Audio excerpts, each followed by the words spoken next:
UP के फतेहपुर जिले में कांग्रेस पार्टी के कार्यकर्ताओं ने भाजपा नेता के द्वारा कर्नल सोफिया कुरैशी पर विवादित टिप्पणी करने के विरोध में धरना दिया। साथ ही सरकार से ऐसे नेताओं के खिलाफ देशद्रोह का मुकदमा दर्ज कर कार्रवाई किए जाने की मांग की है। इस दौरान कांग्रेसी कार्यकर्ताओं ने जमकर नारेबाजी की। वहीं नेताओं ने कहा कि एक तरफ जहां सेना के शौर्य और पराक्रम से देशवासियों का सीना चौड़ा हो गया है, तो वहीं दूसरी तरफ ऑपरेशन सिंदूर का नेतृत्व करने वाली सोफिया कुरैशी के खिलाफ भाजपा के नेता व मंत्री विवादित टिप्पणी कर रहे हैं, जो कि निंदनीय है। नेताओं ने कहा कि भारत की बेटियों पर पूरे देश को गर्व है, लेकिन इस प्रकार के देशद्रोही लोग महिला सशक्तिकरण का अपमान कर रहे हैं।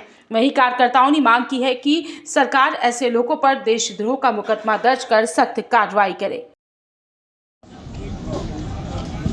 हाईकमान के निर्देश पर पूरे देश में प्रदर्शन हो रहा है, क्योंकि हमारे पहलगाम में जो निर्दोष हिंदुस्तानियों को पाकिस्तान समर्थित आतंकवादियों ने मारा था, आज हमारी सेना ने वही सूफिया कुरैशी ने नौ अड्डे जो आतंकवादियों के थे उसको ध्वस्त कर दिया।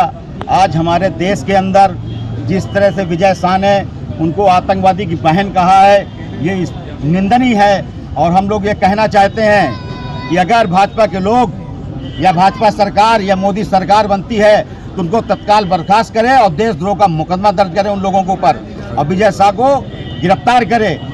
आज हाईकमान के निर्देश पर पूरे देश में जिस तरह से भारतीय जनता पार्टी के लोगों ने हमारे देश की सेना में कर्नल सोफिया कुरैशी का जिस तरह से अपमान किया है, आज उसी अपमान के खिलाफ कांग्रेस के लोग सड़कों पर हैं।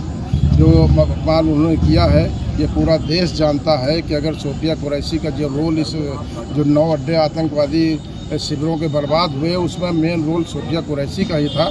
जिस कर्नल सोफिया कुरैशी की 3 पीढ़ियों ने इस देश की सेवा की है, आज उसके बारे में भारतीय जनता पार्टी में बैठे जिम्मेदार पदों में बैठे लोग, जो उत्तर प्रदेश सरकार में मंत्री है विजय शाह, उसके द्वारा जो टिप्पणी की गई है वो अपने शब्दों में हम लोग व्यक्त नहीं कर सकते। सार्वजनिक रूप से जिस तरह की टिप्पणी कर रहा था, उसी परिप्रेक्ष्य में आज हम पूरे देश में कांग्रेस के लोग सड़कों पर हैं। और कांग्रेस के लोग ही नहीं, चूँकि अब ये मामला ऐसा हो गया कि बार बार जो सेना का अपमान भारतीय जनता पार्टी कर रही है, जहाँ उसको बोलना चाहिए वहाँ उसके मुँह सिल जाते हैं। जिस तरह से हमारी देश की सेना जीत के मुहाने पर खड़ी थी और अचानक सीज फायर कर दिया जाता है अमेरिका के दबाव में। जिस तरह से प्रधानमंत्री बाद में बोलते हैं, ना पाकिस्तान बोलता है सीज फायर के लिए, ना इंडिया बोलती है, और सीज फायर की घोषणा होती है अमेरिका से। और आज तक कोई भारतीय जनता पार्टी का मंत्री या भारतीय जनता पार्टी के प्रधानमंत्री मोदी जी आज तक उसका खंडन नहीं कर पाए हैं कि नहीं, ये हमारे पास फोन आया, हमने सीज फायर किया है। अमेरिका के दबाव में जिस तरह से सेना का अपमान और देश का अपमान हुआ है, जिस तरह से ट्रंप जिस तरह से भारत और पाकिस्तान को साथ में खड़ा कर रहा है, हमारे देश के सामने पाकिस्तान की कोई हैसियत नहीं है।